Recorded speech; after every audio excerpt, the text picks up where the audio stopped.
প্রতিদিন আমরা একটা করে হজ আর একটা করে উমরা করতে পারি। প্রতিদিন একটা করে হজ একটা করে উমরা করা সম্ভব। বলতে পারেন ভাই কিভাবে? এই হাদিসটা শুনেন। আল্লাহর নবী মুহাম্মদ সাল্লাল্লাহু আলাইহি ওয়াসাল্লাম বলেছেন, আমি এবার সবগুলো বলতে গেলে অনেক সময় যাবে, খুব সংক্ষিপ্ত করে বলছি। যে ব্যক্তি ফজরের নামাজ জামাতের সাথে পড়ে, বলেন আমার সাথে, যে ব্যক্তি ফজরের নামাজ জামাতের সাথে পড়ে, এরপর সালাম ফিরানোর পরে ওই জায়গায় বসে থাকে, সালাম ফিরানোর পর ওখানেই বসে থাকে, বসে বসে আল্লাহ পাকের জিকির আজগার তাসবিহ তাহলিল করতে থাকে। ধরেন আপনি আয়াতুল কুরসি পড়লেন, 3 কুল পড়লেন, ঠিক আছে, আপনি সুবহানাল্লাহ পড়ছেন, আলহামদুলিল্লাহ পড়ছেন, আল্লাহু আকবার পড়ছেন, মানে যেগুলো জিকির আজগার, মাসনুন জিকির আজগার, যেগুলো অথেন্টিক প্রমাণিত। প্রয়োজনে বসে কোরআন তেলাওয়াত করলেন, কিছুক্ষণ আল্লাহর কাছে দোয়া করলেন, এভাবে হতে পারে। এভাবে করার পর সূর্য উঠে গেল। ধরেন জামাত আপনাদের এখানে কয়টায় হয়?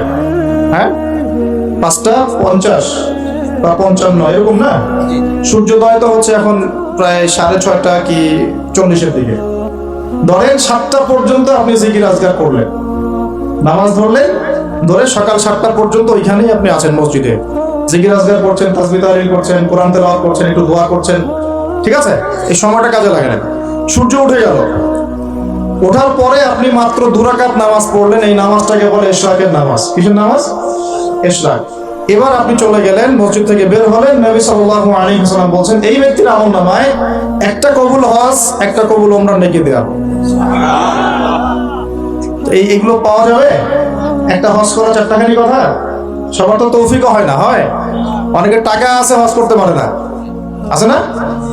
অনেকের টাকা আছে হজ করতে পারে না, সামর্থ্য আছে যেতে পারে না। অনেকের শেষ বয়সে শরীর কুলায় না, আর হজ উমরার কাজগুলো একটু কষ্ট আছে। এগুলো বৃদ্ধ বয়সে যারা যান তাদেরকে বেগ পেতে হয়। ইমানের জোরে তারা করেন, কিন্তু শারীরিক কষ্ট আছে।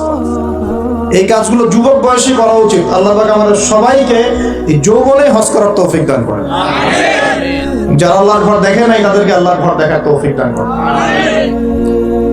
তো এই আমলগুলো আমরা ছাড়বো না ইনশাআল্লাহ। আরেকটা আমল আমি বলে দেই, এটাও খুব গুরুত্বপূর্ণ একটা আমল, আর আমি যা বলছি আল্লাহ পাক যেন আমাকে আমল করার তৌফিক দান করেন। আল্লাহ রাব্বুল আলামিন আরেকটা হাদিসের মধ্যে, কুদসির মধ্যে বলছেন, রাতের শেষ অংশে আল্লাহ পাক বলছেন, রাতের শেষ অংশে আল্লাহ রাব্বুল আলামিন প্রথম আসমানে নেমে আসেন। আর কিভাবে আল্লাহ নেমে আসেন এটা ব্যাখ্যা করার দরকার নাই। এটা যারা ব্যাখ্যা করতে যাবে গোমরা হয়ে যাবে, ঠিক আছে? কোনো দরকার নেই। আল্লাহ বলেছেন আমি নেমে আসি, কিভাবে আসেন আল্লাহ ভালো জানেন। আল্লাহ পাক তার শান অনুযায়ী, তার শওকাত অনুযায়ী এটাকে বাস্তবায়ন করবেন, আমাদের ভাবার দরকার নেই, ঠিক আছে? কয়েকটা বিষয় নিয়ে খুব বেশি ভাবতে যাবেন না।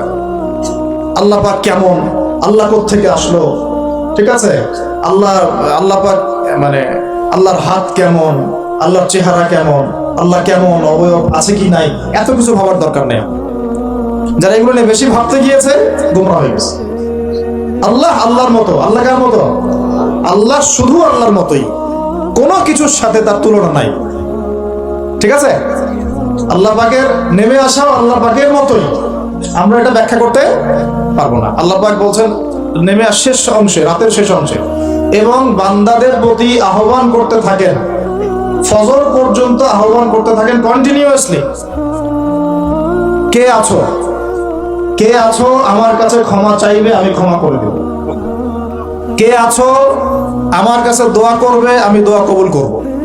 কে আছো আমার কাছে চাইবা, যা চাবা আমি তাই দিব। কে আছো অসুস্থ, শেফা চাবা, শেফা দিব। মানে কে আছো আমাকে ডাকবে, আমি তোমার ডাকে সাড়া দেব। কখন বলেন এটা? যখন আমরা ঘুমাই, যখন আমরা কি করি, একদম ফেসবুক চালাই, বসে বসে ইউটিউব চালাই, ওই সময় মেয়েদের সাথে কথা বলি, ওই সময় গার্লফ্রেন্ডকে সময় দিই, তাই না ভাই? এগুলো সারা রাত মেগাবাইট কিনে, বোনাস প্যাকেজ কিনে, এগুলোই তো কাজ। যুবকদের কাজ কি এখন? যুবক ভাইরা শোনেন, আপনাদের জন্যই আমাদের এত পরিশ্রম।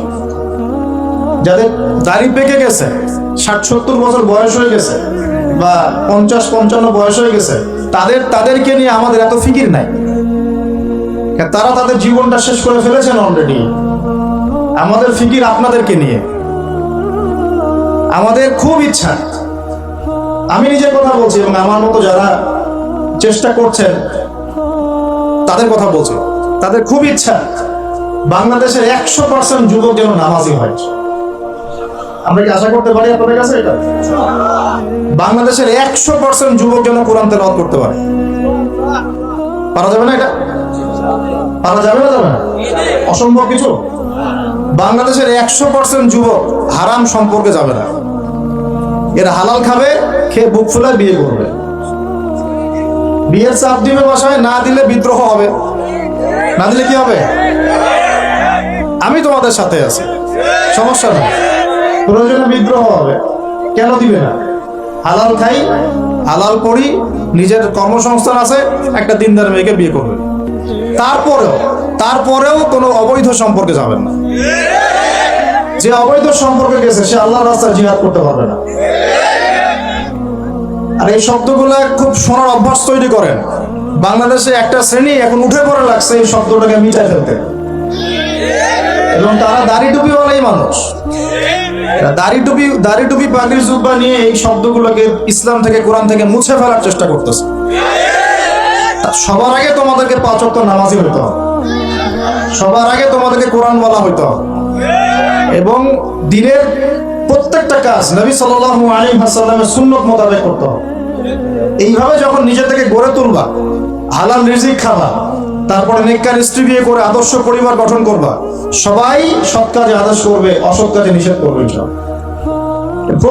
বাংলাদেশের প্রত্যেকটা এলাকায় যুবকদের একটা কাফেলা তৈরি করতে হবে, এবং এই কাফেলার উদ্দেশ্য হবে একটাই, যে কোরআন সুন্নাহকে হাতে নিয়ে দুনিয়াতেও সফল হব, পরকালেও জান্নাতে যাব, এবং আল্লাহর জমিনে আল্লাহর দ্বীন কায়েম না হওয়া পর্যন্ত হাল ছাড়বো না ইনশাআল্লাহ।